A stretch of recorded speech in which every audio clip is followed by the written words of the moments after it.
Hello hello सबैजनालाई नमस्ते अनि गुड मर्निङ डेक्सन। अनि तपाईँहरू पनि डेक्सन कम्पनीमा जोइन हुनुहुन्छ भने चाहिँ हामीसँग सम्पर्क गर्नुहोस्। ल कफी हेर्नुहोस् त, तपाईँले पिउने कफी र यो कफीमा धेरै फरक रहनेछ।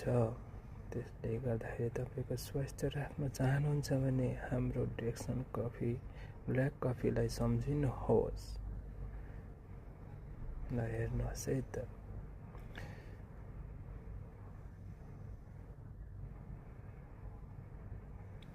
अनि जतिजनाले यो भिडियो हेर्दै हुनुहुन्छ अनि तपाईँको युट्युब च्यानलसम्म आइपुग्दैछ भने सबैजनालाई सेयर गर्नुहोस् है त साथीहरू।